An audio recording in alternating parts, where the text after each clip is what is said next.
Halo pemirsa, kita berjumpa dalam program U-News. Program ini memberikan informasi yang bermakna kepada Anda mengenai sejumlah peristiwa menarik di tanah air. Bersama saya, Fahrian Bahri, inilah U-News selengkapnya.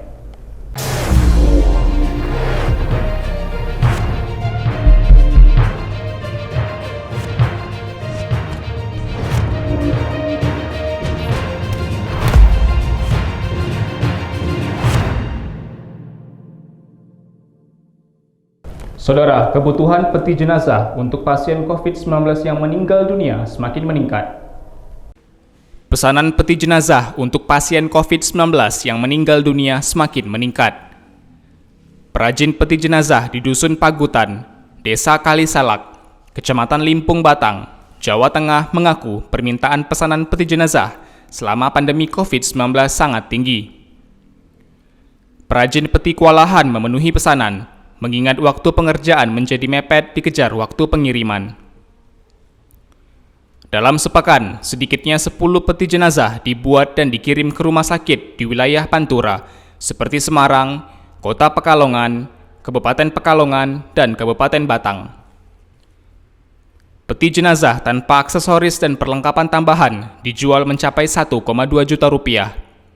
Sementara yang termahal bisa sampai 1,4 juta rupiah, namun belum termasuk aksesoris tambahan. Sangat kewalahan buat kami karena pesanan udah melimpah, sangat banyak. Ini biasanya datang dari mana pesanan, Mas? Pesanan dari rumah sakit Batang, rumah sakit Pekalongan, dan warga sekitar, dan Pekalongan juga ada di Gotong Royong, dan rumah sakit Karyadi Semarang juga pembeli di wilayah sana. Karena tinggi pesanan, perajin peti menambah karyawan dan jam kerja. Harganya tidak naik meskipun pesanan banyak. Dari Batang, Jawa Tengah, Kantor Berita Antara, UTV mengabarkan. Pemirsa, otoritas kota New York di Amerika Serikat mencabut status darurat bencana COVID-19 di seluruh negara bagian pada Kamis 24 Juni. Masyarakat di New York, Amerika Serikat, bebas berkumpul di taman-taman kota pasca ditetapkannya status darurat COVID-19 di New York. Pengumuman pencabutan status darurat bencana COVID-19 itu disampaikan Gubernur Negara Bagian New York, Andrew Cuomo. Cuomo mengatakan, darurat bencana di seluruh negara bagian berakhir pada Kamis berkat kemajuan substansial yang dicapai dalam memerangi pandemi COVID-19. Sebelumnya, New York mengumumkan keadaan darurat pada awal Maret 2020 untuk menahan penyebaran virus corona. Okay, good morning all. Beautiful day in New York City today. Who's done an outstanding job all through this very long and trying COVID experience that day. So it's a pleasure to be with you, Nadine. Kelly Cummings, who is the Director of State Operations, who is our Get It Done person. The emergency is over. The state of emergency that I had declared in consultation with Commissioner Zucker, a health emergency. Otoritas Kota New York melaporkan 42.942 kematian akumulatif dari pandemi pada hari Rabu dengan 71,2% penduduk diberikan setidaknya 1 dosis vaksin COVID-19.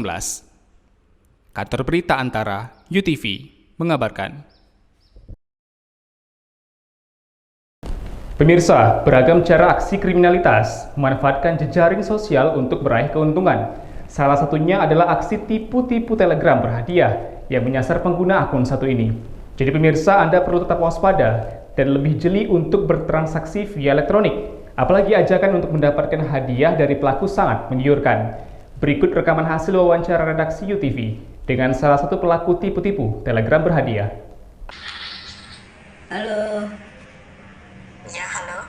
Ya, saya dapat WA dari Anda terkait Telegram. Iya, benar, Pak. Oh, gitu. Nih, dengan siapa ya? Pulsanya mau dikirimkan di nomor mana ya? Ini dengan siapa? Dengan saya Agus Salim, Pak, dari kantor Telegram Jakarta. Telegram Jakarta. Iya. Oh, program apa itu? Maksudnya, Pak? Itu program apa dari Telegram? Telegramnya maksudnya aplikasi Telegram yang seperti WA ya? Iya, nomor bapak mendapatkan hadiah pak. Oh, gimana Iya, cara? ini pulsanya mau dikirim ke nomor mana pak? Nomor yang terdaftar di Telegram atau nomor lain? Loh, saya kan belum daftar di Telegram. Tapi nomor bapak ini terdaftar Telegram pak. Gimana bisa terdaftar? Udah terdaftar pak.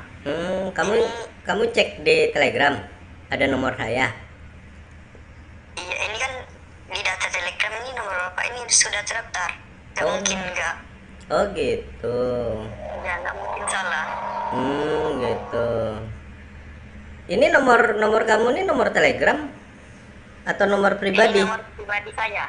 Oh, kenapa pakai nomor pribadi? Iya, saya bertugas karena ini kan musim pandemi jadi kantornya ditutup. Oh gitu.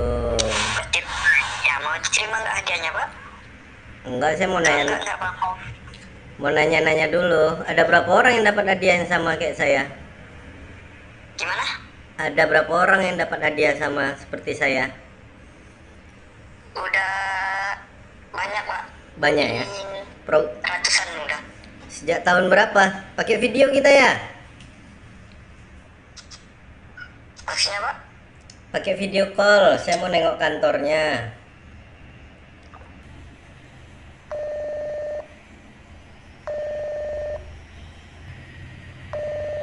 Pemirsa, salah satu tempat yang dapat menggambarkan rekam jejak sejarah peradaban manusia di dunia dapat ditemukan di Natuna, Kepulauan Riau, tepatnya di Museum Sri Serindit.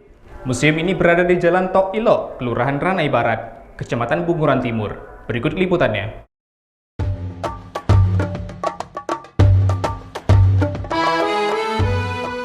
Museum Sri Serindit di Kelurahan Ranai Darat, Kabupaten Natuna, Provinsi Kepulauan Riau, merupakan salah satu lembaga kajian sejarah Kabupaten Natuna yang dipercaya pemerintah setempat menampung, merawat, dan menjaga benda-benda peninggalan sejarah, baik yang sudah ada maupun yang baru ditemukan.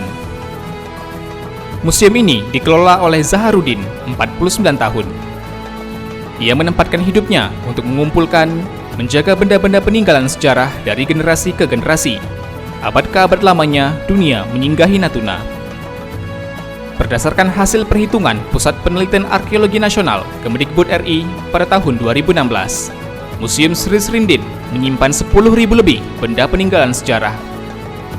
Di antara peninggalan sejarah itu, dimulai dari kampak purba zaman Neolitikum, peninggalan abad ke-10 hingga abad ke-20, benda dari dinasti-dinasti di Cina, Kerajaan Gersik, Thailand, Khmer, Belanda, Persia, Jepang, hingga India Selatan.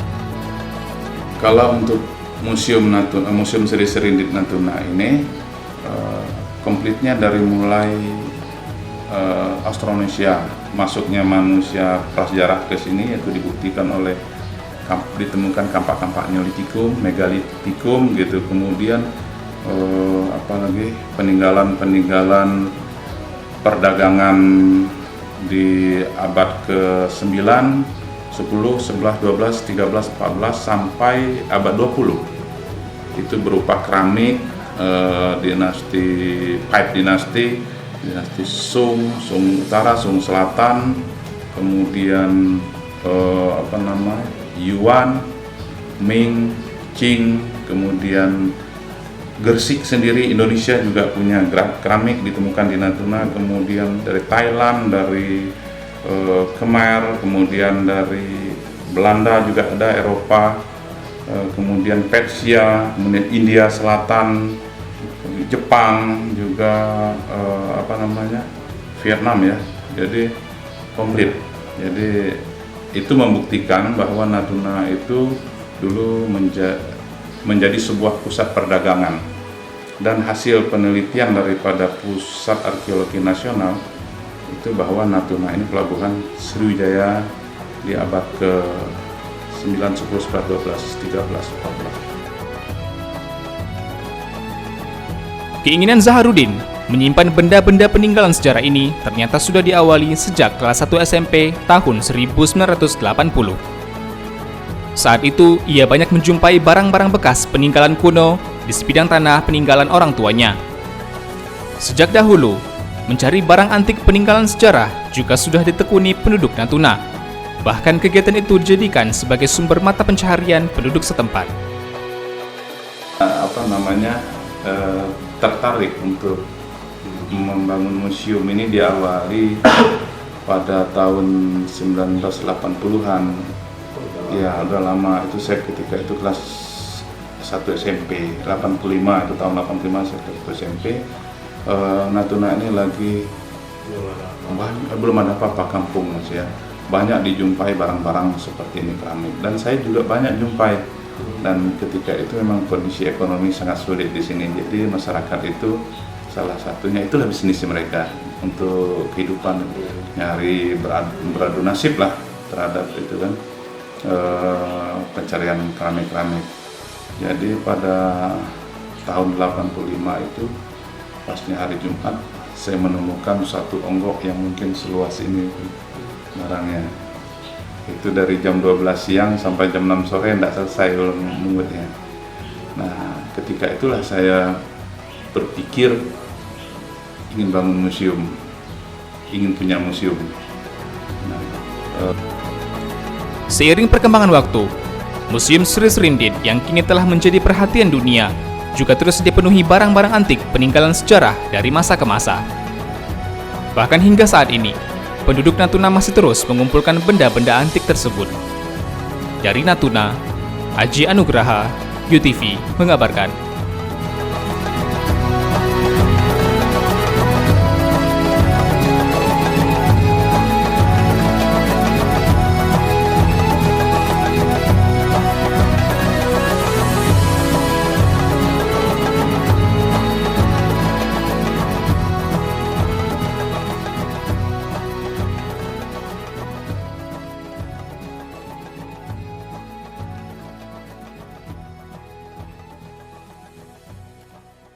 Terima kasih telah menyaksikan informasi yang kami sajikan. Tetap saksikan U News selanjutnya. Salam sehat, sampai jumpa.